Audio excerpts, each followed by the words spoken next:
日本出云号完成 F-35B 测试，预示着日本拥有真正意义上的航母，这将给东亚局势带来怎样的变化？为何说美国与日本是各怀鬼胎？中国又将在这场亚太竞争中起到怎样的作用？据媒体报道，在10月3号至7号这几天，美国海军陆战队在日本出云级直升机护卫舰出云号上完成了 F-35B 战斗机的起降测试。尽管飞机还是美国人的，但这却是2战以来首次有固定翼战斗机从日本舰船中起降。同时 F-35B 战斗机能在出云号上起降，也预示着这艘此前一直被称为准航母的军舰转变为了一艘真航母。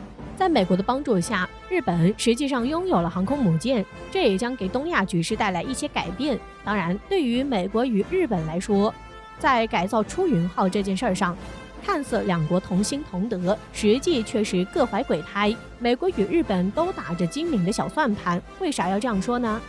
首先是美国为啥要助人为乐，帮助日本改造出云号？明面上来看，日本此前宣布采购多达147架 F-35战斗机，成为 F-35战机最大的海外客户。既然日本如此识相来买自己的战斗机，美国自然投桃报李。既然日本做梦都想要航母，那就帮他们一把。另一方面，美国本土造船业处于衰落中，而东亚造船实力却在稳步上升。就成本来说，美国造飞机更便宜，日本造船更便宜。那么让美国人的飞机登上日本人的船，不是正合适吗？当然，明眼人都能看出来，日本将出云号改造成真航母，真正要融入的不是日本海自体系，而是美国第7舰队体系。出云级改造成航母后，其作战范围将有一个显著的提升。但问题是，日本要这么大的作战范围干啥？尽管中日存在钓鱼岛争端，但日本本土的机场也能支援。出动航母的话，足够抵达南海了。但日本在南海也没利益诉求，说白了还是为了美军服务。对于整个亚太而言，日本拥有了航母，必然引起中国大陆、俄罗斯与朝鲜半岛提防。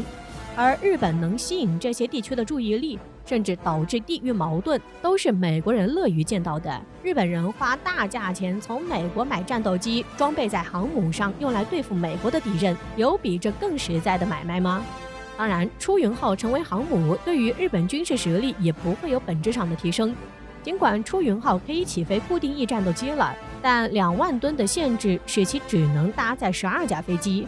加上2艘出云级，一共也就24架，对于整体的战局起不了决定性的作用。何况出云级的活动范围也在东风 21D、东风26乃至东风17的射程中，这样一来反倒会招致灾祸。说白了，出云号如果能在战场上吸引一艘辽宁号航母或者山东号航母，就已经算超额完成任务了。如果站在美国的角度，我们不难发现，美国帮助日本改造出云号，最终目的还是为自己利益着想。对于日本来说，不光要出钱，还得分担风险，似乎没啥好处。既然如此，日本方面又为何会热衷此事呢？因为日本也有着另一个小心思。出云号改造成航母本身对日本或许意义并不大，但从背后延伸出来的意义对日本却十分重大。要谈这个，我们还得从日本自身谈起。1945年，面对反法西斯力量的强大攻势，日本宣布无条件投降，同时整个国家被美国政府实质接管。而在美国的扶持下，战后的日本经济、科技与文化领域取得卓越的成果，很长一段时间都是全球第2大经济体。不过，与经济文化上巨大的影响力不同，日本在国际政治话语权方面始终当不了旗手，只能沦为美国体系下的一颗棋子。当日本经济让美国人感到威胁的时候，广场协议就来了。美国人不在乎送给日本失落的20年，只需要日本安心在亚太当好棋子。那么，日本要如何改变这样的局面呢？答案是让国家正常化。2战后，为了防止军国主义复辟，美国采取了糖果加鞭子策略，一方面帮助日本恢复经济，一方面也严格限制日本军事力量的发展。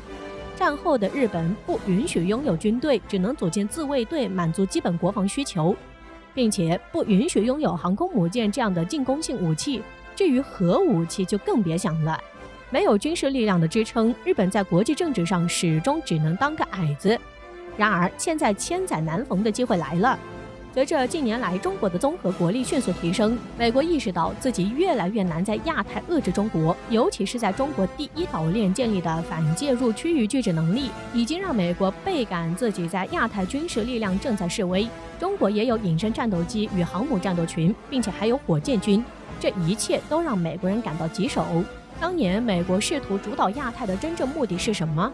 是为了维护亚太和平吗？当然不是。真正目的还是为了维系自己的霸权体系，但是当自己的霸权体系越来越难以维系的时候，美国一点也不建议释放日本的军事力量。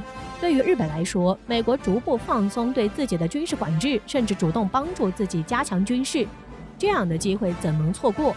美国这次在航母问题上开了一个口，那么下次自己就可以争取更大的进步空间。反正白纸黑字的法规不敌美国人的朝三暮四，所以对于美国要帮忙改造出云号一事，日本自然是欣然笑纳。近代以来，日本就是一个热衷于豪赌的国家。当年甲午中日战争，日本赌赢了，成为亚洲第一个列强国家。后来的第二次世界大战，日本赌输了，沦为非正常国家。如今的日本其实不建议再赌一遍，赌徒思维才是分析日本政策的切入点。另外还得提一点，如今日本社会长期停滞不前，老龄化加剧，制造业衰落等客观因素，都让日本社会形成了一种需要做出某个改变的想法。在这种想法的驱使下，豪赌的思维其实在进一步加剧。这也就是近年来我们看到日本越来越热衷参与亚太局势的原因。甚至对于现在的日本来说，他们巴不得中美在亚太较量再狠一些，最好大打出手，然后美国完全退出亚太，而中国也元气大伤，彻底衰落，日本再次成为亚洲的龙头，成为亚太乃至全球的话事人。